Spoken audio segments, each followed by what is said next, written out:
एक बार फिर से आप सभी का स्वागत करती हूँ आपके अपने चैनल शशि बिजी के क्लासेस में। कैसे सभी लोग, आशा करते हैं सभी लोग बहुत अच्छे होंगे और अपनी तैयारी को जबरदस्त और बिंदास तरीके से कर रहे हैं।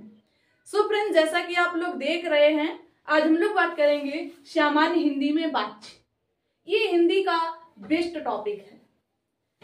इससे हम लोग जानेंगे जो वाच्य है किस प्रकार से प्रश्न बनते हैं और किस प्रकार से हमारे एग्जामों में पूछे जाते हैं।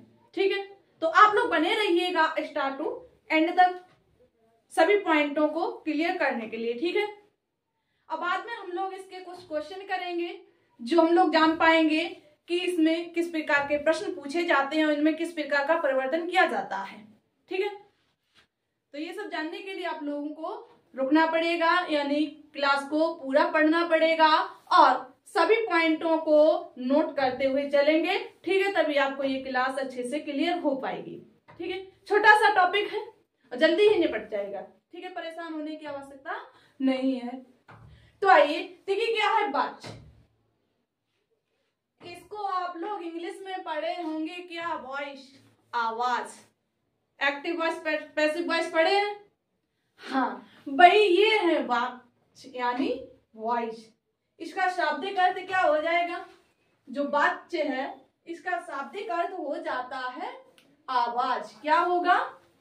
आवाज। ठीक है, ये वाच्य का शाब्दिक अर्थ है। ठीक है, अब हम लोग जानेंगे ये वाच्य है क्या, किस प्रकार बनते हैं। तो आप लोग नोट कीजिएगा, इसकी परिभाषा बनेगी कि क्रिया के जिस रूप में, क्या है, क्रिया के जिस रूप से ये पता चले कि क्रिया किस प्रकार से हो रही है, कि वाक्य में जो क्रिया है किस प्रकार से हो रही, किस आधार पर हो रही, किसको प्रधानता दी जा रही है। तो ध्यान देना है, जो क्रिया है अगर वाच्य होगा, वाच्य को समझने के लिए, वाच्य को देखने के लिए, वाच्य को क्लियर करने के लिए हम लोगों को सिर्फ एक चीज देखनी होगी, जो क्रिया है, जो वर्ब है, ये किस आधार पर हो रही है। कर्ता के आधार पर, यानी कर्ता को प्रधानता दी जा रही है, या कर्म को प्रधानता दी जा रही है, या भाव को प्रधानता दी जा रही है। इसी से हम लोग वाच्य को क्लियर कर पाते हैं। ठीक है, तो अब इसकी डेफिनेशन लिखिएगा, परिभाषा। परिभाषा कि क्रिया के जिस रूप से, नोट कीजिएगा सभी लोग, क्रिया के जिस रूप से, क्या है, क्रिया के जिस रूप से यह पता चलता है कि, क्रिया के जिस रूप से यह पता चलता है कि,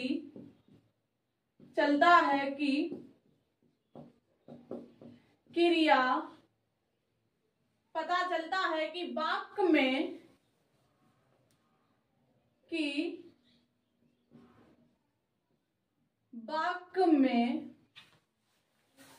वाक्य में कर्ता, यानी कर्ता को प्रधानता दी जा रही, कर्ता कोमा कर्म कोमा भाव, कर्ता कर्म भाव में से किसकी प्रधानता है, भाव में से किसकी प्रधानता है, में से किसकी प्रधानता है, उसे वाच्य कहते हैं। क्या कहते हैं? वाच्य कहते हैं। ठीक है, क्या कहते हैं?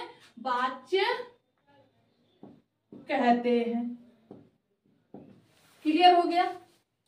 एक बार फिर से देखिएगा, क्या है कि क्रिया के जिस रूप से यह पता चलता है कि वाक्य में कर्ता कर्म भाव से में से किसी की प्रधानता दी जा रही है। एक वाक्य में एक को ही प्रधानता दी जाएगी, चाहे वो कर्ता होगा, चाहे वो कर्म होगा, चाहे भाव होगा। ठीक है, जैसे उदाहरण समझिएगा, उदाहरण जैसे हमने इसमें एक वाक्य लिया, मानो बालक रोता है। अब आपको बताना इसमें किसको प्रधानता दी जा रही है। बालक रोता है। अब बताएंगे। दूसरा नोट कीजिएगा, कविता पढ़ी गई, कविता पढ़ी गई। नेक्स्ट एक और लिखिएगा, उससे पढ़ा नहीं जाता है। क्या है? उससे पढ़ा नहीं जाता है। अब देखिए, सबसे पहले हमने आपको एक वाक्य दिया था कि बालक रोता है। अब देखिए इसमें किसको प्रधानता दी गई, क्रिया को दी गई या कर्ता को दी गई? क्रिया किस आधार पर हुई? तो इसमें रोता कौन है? बालक, यानी बालक रोता है, तो ये हो जाएगा कर्तृवाच्य। इसमें कर्ता को प्रधानता दी गई है, ठीक है। ये कौन सा वाच्य हो जाएगा? कर्तृवाच्य। जिसमें कर्ता को प्रधानता दी जाती है वो कर्तृवाच्य होता है। और इसमें दूसरा देखिएगा कि कविता पढ़ी गई। क्या पढ़ी गई? कविता। अब ये क्या है? किसको पढ़ा गया? कविता को। तो ये कर्म है, ठीक है। कविता क्या है? कर्म है। क्रिया कर्म के आधार पर हुई है, तो इसमें क्या हो जाएगा? तो इसमें हो जाएगा कर्मवाच्य। क्या होगा? कर्मवाच्य, ठीक है। नेक्स्ट है कि उसे पढ़ा नहीं जाता है। अब बताइए क्रिया किस आधार पर हो रही है?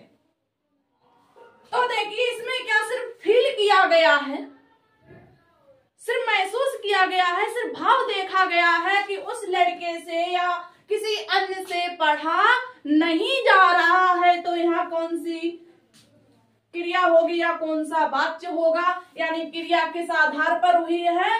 तो क्रिया भाव के आधार पर हुई है, तो यहाँ कौन सा वाच्य हो जाएगा? तो यहाँ भाववाच्य हो जाएगा। कौन सा वाच्य हो जाएगा? भाववाच्य हो जाएगा। इतनी क्लियर हुई बात? चलिए नोट कीजिएगा इतना। इसके बाद अब आप लोग नोट पॉइंट बनाएंगे वाच्य के प्रकार, यानी प्रयोग के आधार पर वाच्य कितने प्रकार के होते हैं। अब देखिए यहीं से एग्जाम में प्रश्न बनना प्रारंभ हो जाते हैं, ठीक है। तो सबसे पहले आप लोगों ने ये नोट कर लिया होगा। चलिए अब नेक्स्ट पॉइंट बनाइएगा, नेक्स्ट हेडिंग बनाइएगा, प्रयोग के आधार पर वाच्य के प्रकार। तो आप लोग बताएंगे जो प्रयोग के आधार पर है वाच्य कितने प्रकार के होते हैं। किसके आधार पर? प्रयोग के आधार पर वाच्य कितने प्रकार के होते हैं।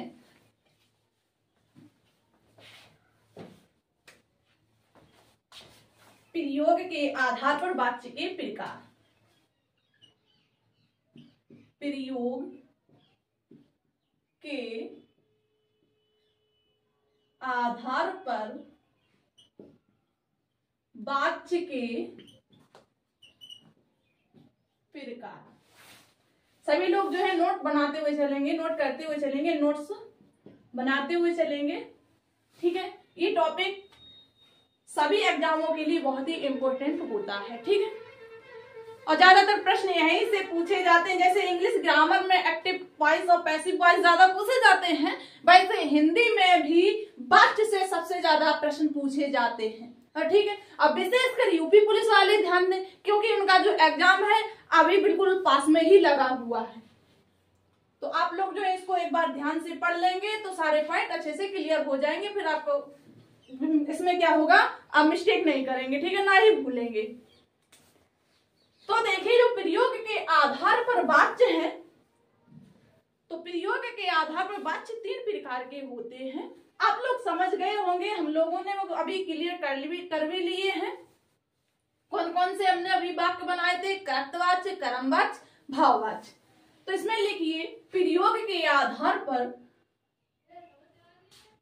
प्रयोग के आधार पर वाच्य 3 प्रकार के होते हैं। कितने प्रकार के होते हैं? 3 प्रकार के होते हैं। क्लियर? कौन कौन से होते हैं? तो पहला है कर्तवाच्य, कर्तवाच्य। दूसरा है कर्मवाच्य। दूसरा कौन कौन सा है? कर्मवाच्य। तीसरा है भाववाच्य। तीसरा कौन सा है? भाववाच्य। ठीक है, तीनों प्रकार हो गए। तो प्रयोग के आधार पर वाच्य कितने प्रकार के होते हैं? तो प्रयोग के आधार पर वाच्य 3 प्रकार के होते हैं। कौन कौन से होते हैं? पहला है कर्तवाच्य, दूसरा है कर्मवाच्य, तीसरा है भाववाच्य। ठीक है, क्लियर हो गया। अब हेडिंग बनाइएगा कर्तवाच्य। सबसे पहले पॉइंट बनेगा कर्तवाच्य। हम लोग जानेंगे जो कर्तवाच्य है ये क्या है, इससे किस प्रकार से प्रश्न बनते हैं, किस प्रकार से इनसे जो है प्रश्न पूछे जाते हैं। ठीक है, तो पॉइंट बनाइएगा कर्तवाच्य यानी कर्तवाच्य।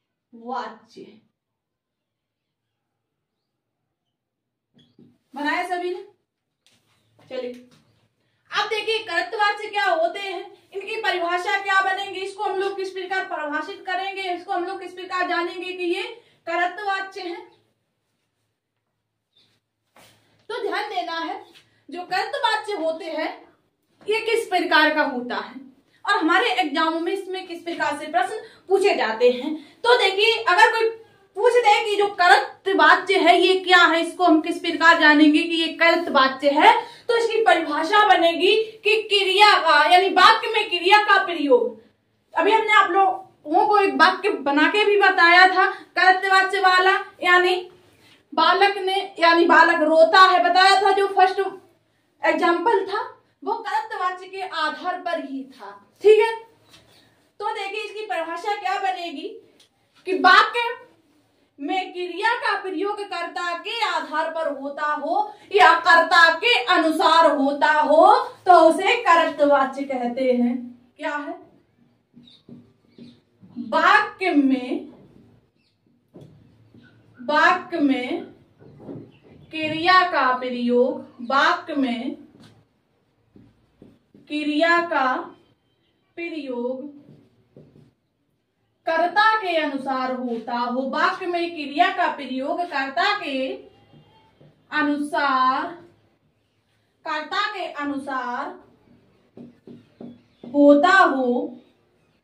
अनुसार होता हो, उसे क्या कहते हैं? उसे कर्तवाच्य कहते हैं। उसे कर्तवाच्य कहते हैं। क्लियर हो गया? किसके अनुसार हो क्रिया?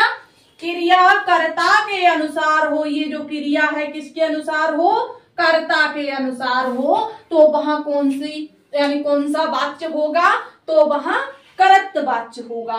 ठीक है, अब इसमें एक नोट पॉइंट और बनाइएगा या विशेष डाल के लिखिएगा। नोट पॉइंट बनाइएगा।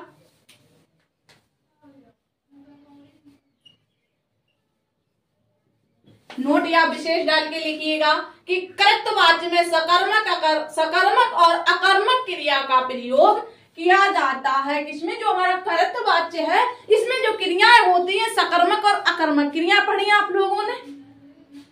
नहीं पढ़ी है तो देखिए पढ़ लीजिएगा।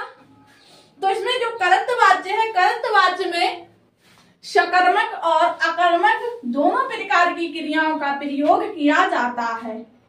नोट कीजिएगा कि कर्तवाच्य में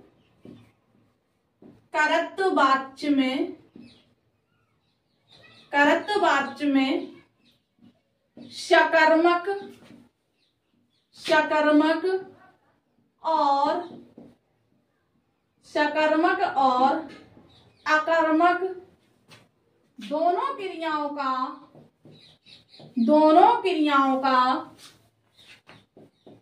दोनों क्रियाओं का प्रयोग किया जाता है। दोनों क्रियाओं का प्रयोग किया जाता है। क्लियर हो गया? क्लियर हुआ? लाइट को क्या हुआ? डाउन हो रही है। चलिए अब ठीक हो गई। ठीक है, दिखाई पड़ रहा है सब लोगों को? चलिए, तो हम लोग बात कहाँ कर रहे थे? इसमें विशेष नोट पॉइंट बनाया था जो कर्तवाच्य क्रिया होती है इसमें जो कर्तवाच्य होता है इसमें दोनों प्रकार की क्रियाओं का प्रयोग किया जाता है। कौन कौन सी? सकर्मक और अकर्मक क्रिया। ठीक है, क्लियर हुआ इतना। और इसमें एक और नोट पॉइंट बनाइएगा, ये फर्स्ट है, ये सेकंड नोट पॉइंट बनाइएगा। इसमें लिखिएगा कि उस प्रकार के वाक्यों में लिंग वचन कर्ता के अनुसार होता है। क्या है? यानी कि जो कृतवाच्य है इसमें, इस प्रकार के अगर कृतवाच्य के अनुसार हम लोग वाक्य बनाएंगे तो इसमें जो क्रिया है लिंग वचन के आधार पर परिवर्तित होगी या लिंग वचन के आधार पर दी गई होगी। ठीक है, तो लिखिएगा कि इस प्रकार के वाक्यों में, इस प्रकार के वाक्यों में, इस प्रकार के वाक्यों में क्रिया लिंग वचन के अनुसार, लिंग वचन के अनुसार, लिंग वचन के अनुसार होती है, लिंग वचन के अनुसार होती है। ठीक है, किस प्रकार होती है? लिंग और वचन के अनुसार होती है। जैसे लड़का पढ़ता है, तो इसमें क्रिया है, कैसी है क्रिया, यानी रहेगी तो एक वचन ही, लेकिन लिंग परिवर्तित तो हो जाएगा। अगर कहा जाए कि लड़का पढ़ता है या लड़की पढ़ती है तो लिंग परिवर्तन हो जाएगा। या कहा जाए कि बच्चा खेलता है या बच्चे खेलते हैं तो यहाँ वचन परिवर्तित हो जाएगा। ठीक है, अब इनके उदाहरण देखिएगा। जैसे ये नोट कर लिया, चलिए इसको हटा दें। इसके बाद हम लोग इसके क्या उदाहरण देखेंगे। इतना तो आप लोगों को क्लियर हो गया कि जो कर्तवाच्य है इसमें क्रियाएं दोनों प्रकार की प्रयोग की जाती हैं, सकर्मक और अकर्मक, और इसमें जो क्रिया होती है लिंग वचन के आधार पर परिवर्तित होती है या लिंग वचन के आधार पर प्रयोग की जाती है। ठीक है, चलिए अब इसके उदाहरण देखिएगा। उदाहरण जैसे हमने वाक्य लिया, क्या बालक खेलता है, बालक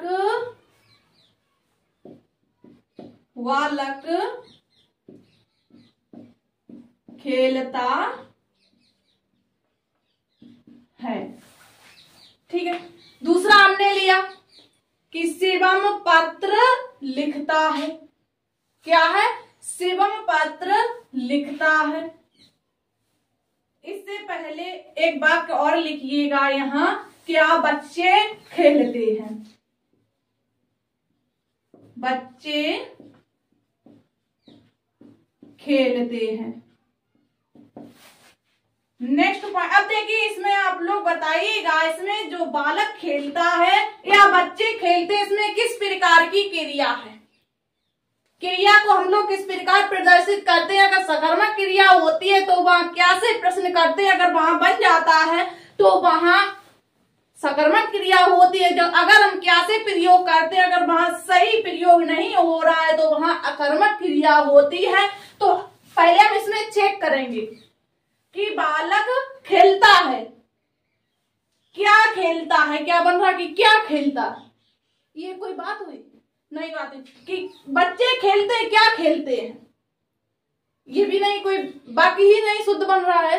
तो यहाँ कौन सी क्रिया हो जाएगी, तो यहाँ क्रिया हो जाएगी अकर्मक। कौन सी क्रिया हो जाएगी, अकर्मक। ठीक है, और यहाँ पर देखिएगा हमने आपको बताया था कि वाक्य लिंग तथा वचन के आधार पर परिवर्तित हो जाते हैं। बालक खेलता है तो यहाँ कौन सा वचन होगा, वचन दो प्रकार के होते हैं, एक वचन और बहुवचन। ठीक है, तो बच्चा यानी बालक खेलता है या कहें बच्चा खेलता है तो इसमें कौन सा वचन होगा, तो इसमें एक वचन होगा।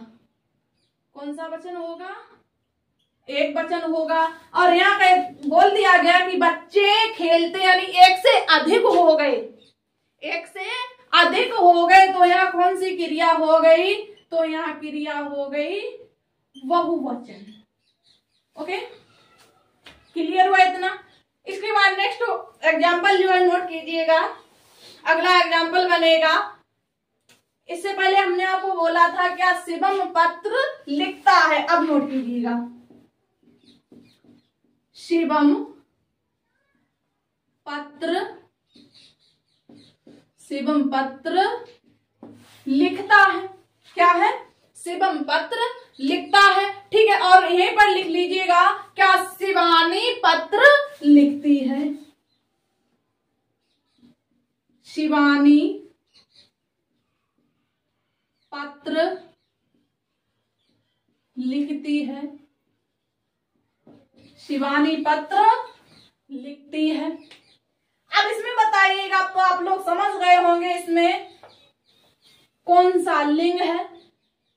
ठीक है, इसमें वचन तो परिवर्तित नहीं हुआ है, सिर्फ एक ही की बात हुई, इसमें लिंग परिवर्तित हो गया है। और इसमें कौन सी क्रिया है, और इसमें देखिए क्रिया किसके अनुसार होती है, खेलता है। इसमें बताया कि बच्चा खेलता है। कौन खेलता है, बालक खेलता है। तो क्रिया किसके अनुसार इसमें हुई थी, तो क्रिया इसमें बालक के अनुसार हुई थी, यानी बच्चा के अनुसार हुई थी। सेम इसमें भी इसी प्रकार क्रिया किसके अनुसार हुई थी, बच्चे के अनुसार हुई थी। इसमें परिभाषा बताई गई थी कि क्रिया का प्रयोग कर्ता के अनुसार होता है, वहां कर्तवाच्य होता है। ठीक है, अब इसमें देखिए क्या, शिवम पत्र लिखता है। शिवम क्या है, शिवम कर्ता, इसके द्वारा ही तो क्रिया की जा रही है। और शिवम कैसा है, एक यानी स्त्रीलिंग है या पुल्लिंग है, तो शिवम पुल्लिंग है। ठीक है, और इसमें क्रिया किस प्रकार की हो रही है, सकर्मक या अकर्मक। अब यहाँ प्रश्न कीजिएगा कि शिवम क्या लिखता है, शिवम पत्र लिखता है। क्या लिखता है, शिवम पत्र लिखता है। तो यहाँ किस प्रकार की क्रिया हो जाएगी, तो यहाँ हो जाएगी सकर्मक क्रिया। क्या हो जाएगी, सकर्मक क्रिया। ठीक है, और नेक्स्ट देखिए इसमें लिखा है कि शिवानी पत्र लिखती है। क्या है, कि शिवानी पत्र लिखती है। इसमें लिंग चेंज हो गया, इसमें था पुल्लिंग, इसमें क्या आएगा, स्त्रीलिंग। क्या होगा, स्त्रीलिंग। ठीक है, अब देखिए इसमें बताइएगा शिवानी क्या लिखती है, शिवानी पत्र लिखती है। शिवानी क्या लिखती है, शिवानी पत्र लिखती है। अब पत्र कौन लिखता है, क्रिया किसके अनुसार हो रही, क्रिया किसके द्वारा की जा रही है, तो क्रिया शिवानी के द्वारा की जा रही है। तो इसमें बताया था कि कर्ता के अनुसार क्रिया होती है, तो कर्ता क्या इसमें शिवानी है। शिवानी क्या कर रही है, शिवानी लिख रही है। और क्या लिख रही है, पत्र लिख रही है। तो इसलिए यहाँ कौन सी क्रिया हो जाएगी, सकर्मक क्रिया हो जाएगी। ठीक है, तो यहीं पर हम लोगों ने वचन, लिंग और क्रिया और वाच्य चार चीजें क्लियर की हैं यहीं पर। ठीक है, इतना क्लियर हुआ। और नेक्स्ट वाक्य है जो आप लोग नोट कीजिएगा, इसमें आप लोग बताएंगे वाक्य हमारा कि पिताजी चाय पीते हैं। इसमें बताइएगा कौन सी क्रिया होगी और कौन सा वचन होगा। ठीक है, चलिए नोट कर लिया था आप लोगों ने, साथ साथ नोट करते हुए चलें। ठीक है, चलिए अब नेक्स्ट पॉइंट बनाइएगा आप लोग, कर्मवाच्य। कर्तवाच्य उम्मीद है कि आपको अच्छे से क्लियर हो गया होगा। अब नेक्स्ट पॉइंट बनाइएगा कर्मवाच्य। कर्मवाच्य, कर्तवाच्य में क्रिया कर्ता के अनुसार हुई थी, तो कर्मवाच्य में क्रिया किसके अनुसार होगी, तो कर्मवाच्य में क्रिया कर्म के अनुसार होगी। ठीक है, चलिए तो नेक्स्ट पॉइंट बनाइएगा इसमें कर्मवाच्य। क्या, कर्मवाच्य। ठीक है, बना लिया सभी ने। तो अब इसमें नोट कीजिएगा कि जिस वाक्य में कर्म के अनुसार क्रिया में परिवर्तन होता है, क्या है कि जिस वाक्य में कर्म के अनुसार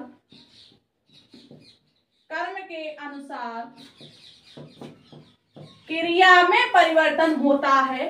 कर्म के अनुसार क्रिया में परिवर्तन होता है। किसमें? क्रिया में परिवर्तन होता है। किसके अनुसार? कर्म के अनुसार क्रिया में परिवर्तन होता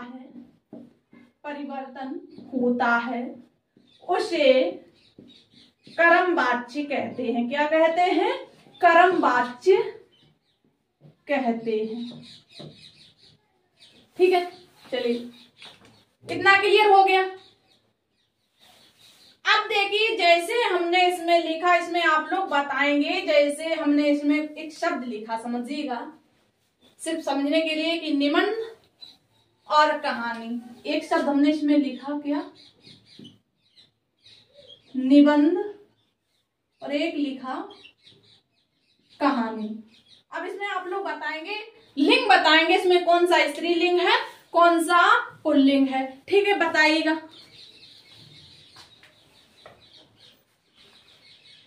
चलिए, तो देखिएगा, इसमें क्या होता है? निबंध लिखा जाता है। क्या होता है? निबंध लिखा जाता है, तो ये क्या है? पुल्लिंग है। ठीक है, और जो कहानी है, कहानी लिखी जाती है, तो ये क्या है? स्त्रीलिंग है। ठीक है, चलिए अब वाक्य लिखिएगा, या इसमें भी एक विशेष पॉइंट बनाइएगा नोट करके। विशेष पॉइंट बनाइएगा, नोट डालिएगा, नोट। इसमें लिखिएगा कि इसमें क्या लिखें? कर्मवाच्य में, कर्मवाच्य में क्रिया सदैव, कर्मवाच्य में क्रिया सदैव सकर्मक होती है। कर्मवाच्य में क्रिया सदैव सकर्मक होती है, या क्रिया सदैव सकर्मक प्रयोग की जाती है। किस प्रकार की क्रिया प्रयोग की जाती है? तो जो कर्मवाच्य वाक्य होते हैं, इसमें क्रिया सदैव कर्मवाच्य प्रयोग, यानी सकर्मक क्रिया प्रयोग की जाती है। ठीक है, देखिए, कर्तवाच्य में दोनों प्रकार की क्रियाएं प्रयोग की जा रही थी, लेकिन जो हमारा कर्मवाच्य है, इसमें ओनली सकर्मक क्रिया का ही यूज किया गया है। ठीक है, अब उदाहरण समझिएगा। जैसे हमने लिखा कि चाय पी जाती है। चाय पी जाती है। चाय क्या किया जाता है? चाय का, चाय पी जाती है। क्रिया किसके अनुसार की जा रही है? चाय का क्या किया जाता है? चाय पी जाती है। तो क्रिया किसके अनुसार हो रही है? तो क्रिया कर्म के अनुसार हो रही है। तो यहाँ कौन सा वाच्य होगा? कर्मवाच्य होगा। ठीक है, क्लियर हुआ।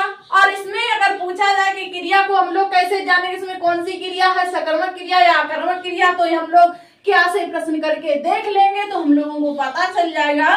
क्या पी जाती है? चाय पी जाती है। तो यहाँ कौन सी क्रिया होगी? हमने आपको बताया कि जो कर्मवाच्य होंगे उसमें सदैव सकर्मक क्रिया का ही प्रयोग किया जाएगा। ठीक है, इतना क्लियर हो गया। नेक्स्ट उदाहरण लिखिएगा। जैसे दही खाया जाता है। क्या? दही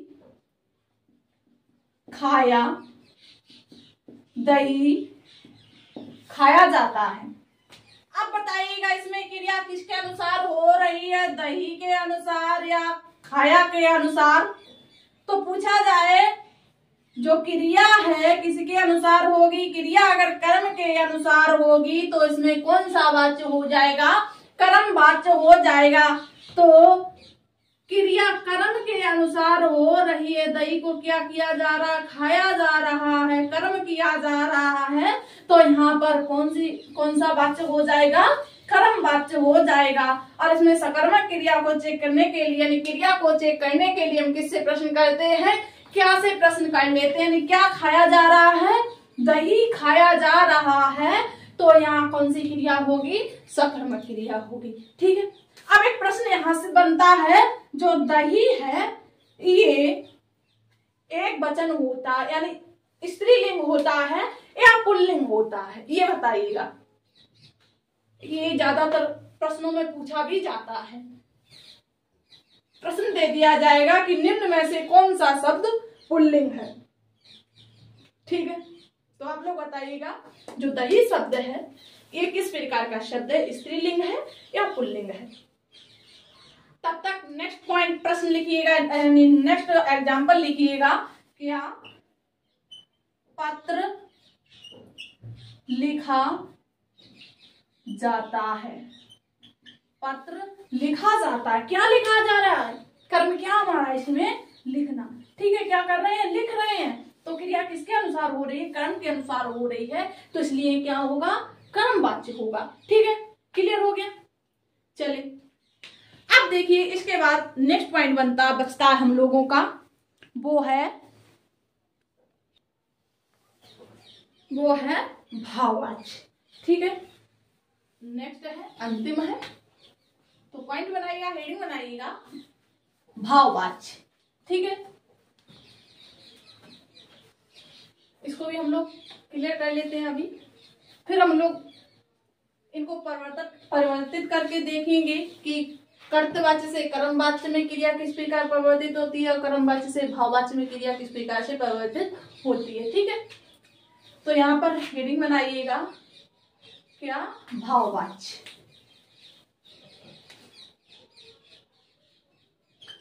भाववाच्य। ठीक है, इसमें लिखिएगा कि जिस वाक्य में क्रिया का प्रयोग कृत या कर्म के अनुसार नहीं होती है, लिखिएगा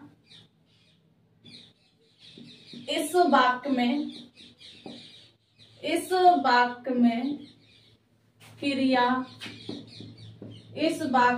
क्रिया करत या कर्म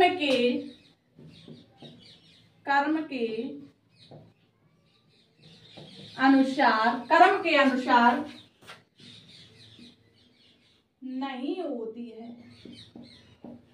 नहीं होती है अथवा भाव के अनुसार होती है, क्रिया किसके अनुसार होती है? भाव के अनुसार होती है, तो यहाँ कौन सा वाच्य हो जाएगा? भाववाच्य हो जाएगा। ठीक है, भाववाच्य होता है। ठीक है, क्लियर हो गया। तो यहाँ कौन सा वाच्य होता है? भाववाच्य होता है। ठीक है, इसमें भी एक विशेष पॉइंट बना लीजिएगा कि भाववाच्य में,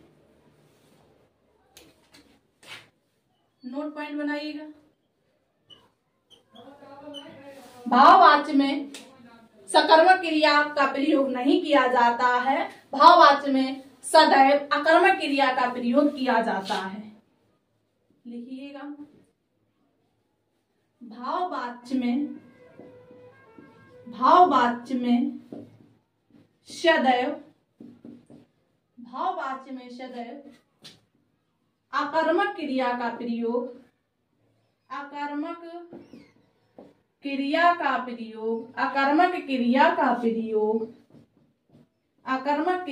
प्रयोग किया जाता है। क्लियर हो गया। कर्तवाच्य में दोनों क्रियाओं का प्रयोग किया जाता है, और जो कर्मवाच्य है उसमें सकर्मक क्रिया का प्रयोग किया जाता है, जो भाववाच्य है इसमें अकर्मक क्रिया का प्रयोग किया जाता है। ठीक है, क्योंकि और इसमें एक और पॉइंट बनाइएगा, नोट पॉइंट 2, ये फर्स्ट है, ये 2 है। इसमें लिखिएगा कि भाववाच्य में अन्य पुरुष, भाववाच्य में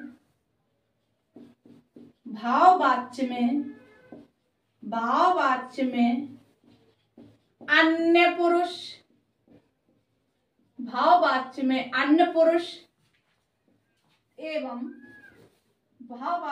अन्य पुरुष एवं एक वचन का एक वचन का प्रयोग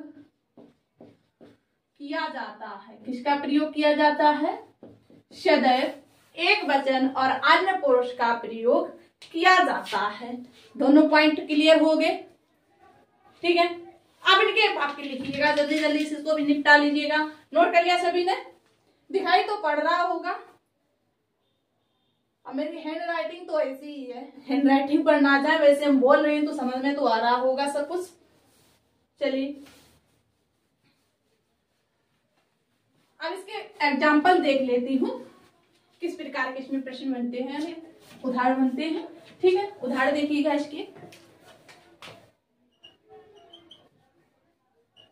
उदाहरण, ठीक है, जैसे इसमें हमने वाक्य लिया कि तोते से उड़ा नहीं जाता है। क्या है? कि तोते से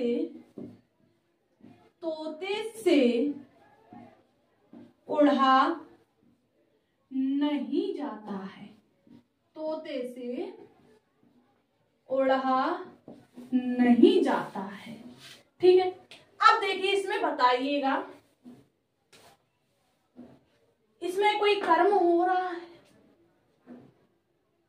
या इसमें बताया गया था कि जो भाववाच्य है इसमें ना क्रिया कर्म के अनुसार होती है और ना ही कर्ता के अनुसार होती है, यानी कर्ता या कर्म के अनुसार नहीं होती है, यानी कर्ता या कर्म के अनुसार नहीं होती है। ना तो इसमें क्रिया कर्ता के अनुसार यानी तोता के अनुसार हो रही है और ना ही कर्म के अनुसार हो रही है, ना तोते के अनुसार हो रही है, ना कर्म के अनुसार हो रही है। तो क्रिया सिर्फ किसके अनुसार हो रही है? भाव के अनुसार हो रही। सिर्फ महसूस किया जा रहा है कि तोते से क्या नहीं किया जा रहा है कि उड़ा नहीं जा रहा है।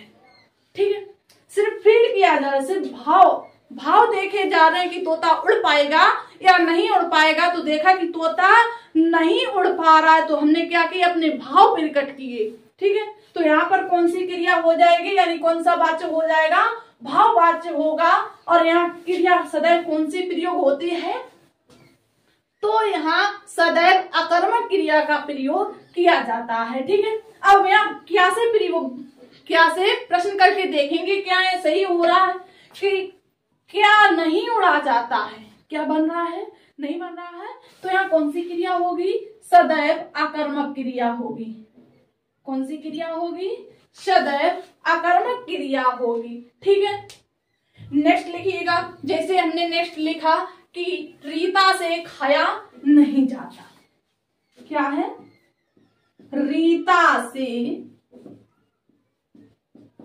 खाया नहीं जाता। किससे नहीं खाया जाता? रीता से खाया नहीं जाता। ठीक है, किससे नहीं खाया जाता? रीता से खाया नहीं जाता। तो क्रिया किसके अनुसार हो रही है? तो क्रिया ना तो रीता के अनुसार हो रही है और ना ही कर्म के अनुसार हो रही है। हमने सिर्फ महसूस किया, सिर्फ अपने अंदर भाव से देखा कि जो रीता है बैठी हुई है, खाना को खा नहीं रही है, यानी उसके भाव को देखा। वह शांत बैठी हुई है, किसी में मग्न है, यानी उसका भाव जो दिखाई पड़ रहा है वो एक किसी विचार में मग्न है, कुछ सोच रही है। तो उसका क्या दिखाई पड़ रहा है? भाव दिखाई पड़ रहा है, ना कि उसका कर्म दिखाई पड़ रहा है और ना ही दिखाई पड़ रहा है क्या? रीता। ठीक है, तो यहाँ क्रिया किसके अनुसार होती है? तो यहाँ क्रिया सदैव भाव के अनुसार होती है। ठीक है, जैसे अगला लिखिए, यहाँ पढ़ा नहीं जाता है। क्या है? यहाँ पढ़ा नहीं जाता है।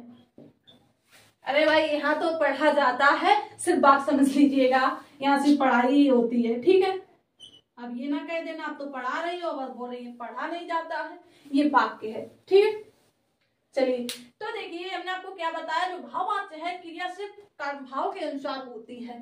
ठीक है, अब एक बात देखिए कि यहाँ पढ़ा नहीं जाता, कोई जगह होगी, हम पढ़ने गए होंगे या आप पढ़ने गए होंगे, तो वहां जगह सही बैठने की नहीं होगी तो आपने देखा होगा, अंदर से भाव आया होगा कि ये जगह गंदी है, यहाँ बैठने के लिए जगह नहीं है, हम यहाँ कैसे पढ़ पाएंगे, यहाँ हम पढ़ नहीं पाएंगे, तभी तो आपका भाव उत्पन्न हुआ। तो यहाँ पर कौन सा वाच्य हो जाएगा, भाववाच्य हो जाएगा। ठीक है, आपने इसमें एक चीज देखी होगी इन वाक्यों में, नहीं, नहीं और नहीं। इसमें एक पॉइंट और बना लीजिएगा, नोट कर लीजिएगा कि भाववाच्य में सदैव नकारात्मकता प्रकट होती है। एक पॉइंट बना लीजिएगा, छोटा सा बनेगा, बना लीजिएगा। क्या है कि यहाँ यानी भाववाच्य में सदैव नकारात्मकता प्रकट होती है। बना लिए। चलिए अब देखिए, अब हम लोग जानेंगे, आप लोग पॉइंट बनाएंगे कर्तवाच्य से कर्मवाच्य बनाना। अब ध्यान से आप लोगों को पढ़ना है, बस 5 मिनट और थोड़े समय के लिए और बने रहिएगा। अब अच्छे से क्लियर हो जाएगा, आप कभी नहीं भूलेंगे। ठीक है, ये नोट कर लिया आप लोगों ने।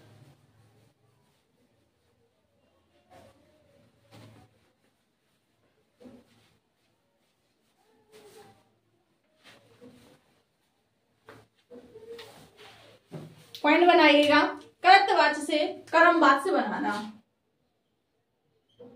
कर्तवाच्य से भाववाच्य, कर्तवाच्य से भाववाच्य बनाना।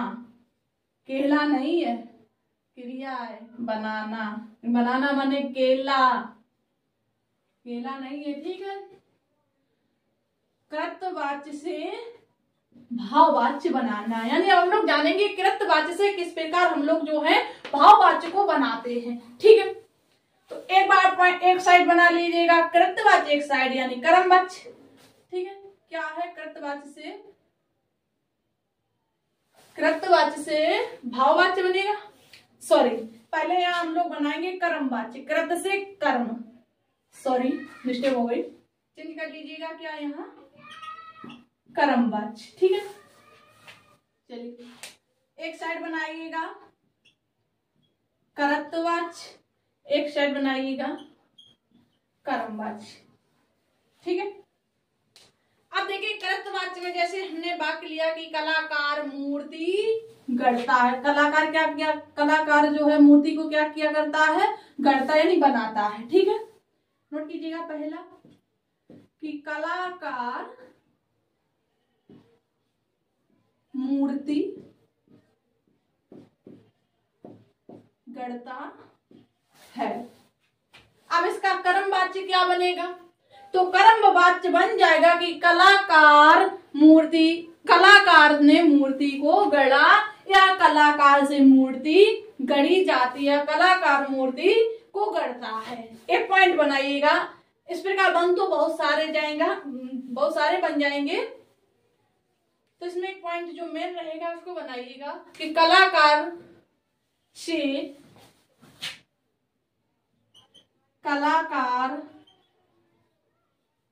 से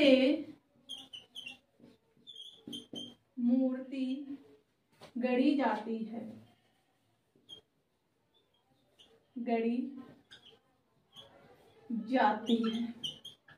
ठीक है, क्लियर हुआ।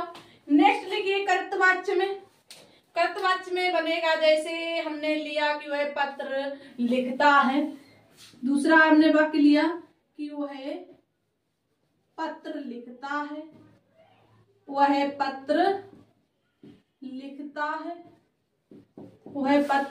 है, अब इसका कर्मवाच्य क्या बन जाएगा, तो इसका कर्मवाच्य बन जाएगा कि उसके द्वारा पत्र लिखा जाता है। क्या है, उसके द्वारा पत्र लिखा जाता है, ये क्या है, कर्म है। ठीक है, उसके द्वारा पत्र लिखा जाता है, उसके द्वारा पत्र लिखा जाता है। क्लियर हो गया, ये आप चेंज कर लोगे। चलिए अब नेक्स्ट पॉइंट बनाइएगा कर्म यानी कर्तवाच्य से भाववाच्य बनाना। ये आप लोगों ने सीख लिए होंगे बनाने। इसमें क्या, जिस प्रकार हम लोग इंग्लिश में एक्टिव वॉइस से पैसिव वॉइस बनाते हैं, बाई द्वारा, बाई को जोड़ देते हैं, इसमें क्या जोड़ देंगे, द्वारा, उसी के द्वारा या से जोड़ देंगे। ठीक है, चलिए अब नेक्स्ट पॉइंट बनाइए, कर्तवाच्य से भाववाच्य बनाना। ठीक है, जल्दी जल्दी कर लो।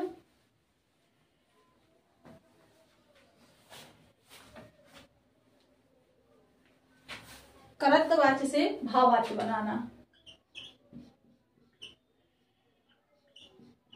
भाववाच्य बनाना। ठीक है, अब उदाहरण इसमें वाक्य लिखिएगा। जैसे हमने वाक्य लिया कि मैं अब चल नहीं पाती हूं। क्या है, मैं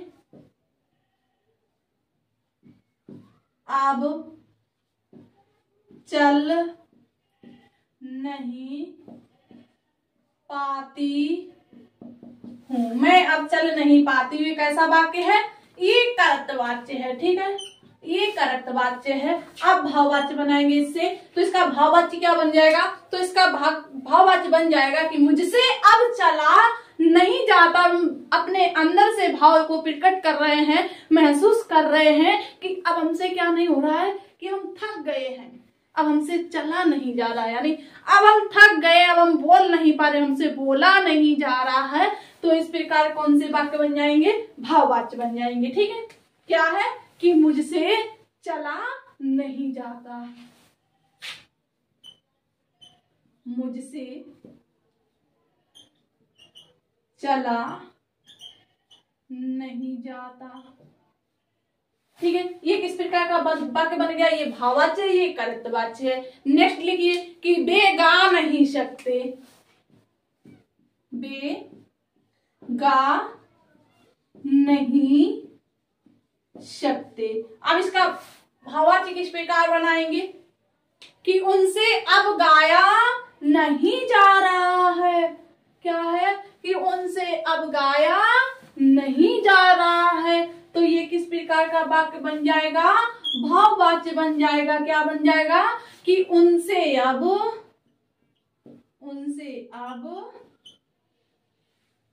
गाया नहीं जा रहा है, उनसे अब गाया नहीं जा रहा है। ठीक है, तो ये किस प्रकार का वाक्य बन गया, तो ये बन गया भाववाच्य, यानी कर्तवाच्य से भाववाच्य को परिवर्तित कर देते हैं। ठीक है, इतना क्लियर हो गया। चलिए, तो ये थे हम लोगों की वाच्य की क्लास। हम लोगों ने तीनों प्रकार के वाच्यों को क्लियर कर लिया है। ठीक है, तो वाच्य कितने प्रकार के होते हैं, 3 प्रकार के होते हैं, कर्तवाच्य, कर्मवाच्य, भाववाच्य। छोटा सा टॉपिक था, उम्मीद है आपको जो जितने पॉइंट दिए हमने, आपको सारे पॉइंट क्लियर हो गए होंगे और याद भी हो गए होंगे। अब आपको सिर्फ प्रैक्टिस करनी है, इनके वाक्यों को बनाकर देखना है किस प्रकार से परिवर्तित होते हैं। ठीक है, फिर कोई डाउट नहीं रहेगा। बनाते समय अगर कोई आपको डाउट रहता है तो कमेंट बॉक्स खुला हुआ है, तो इसमें आप लोग कमेंट कर सकते हैं। ओके, चलिए, आप लोगों को बहुत बहुत धन्यवाद हमारा साथ देने के लिए। फिर मिलेंगे हम लोग नेक्स्ट क्लास में नए टॉपिक के साथ। धन्यवाद।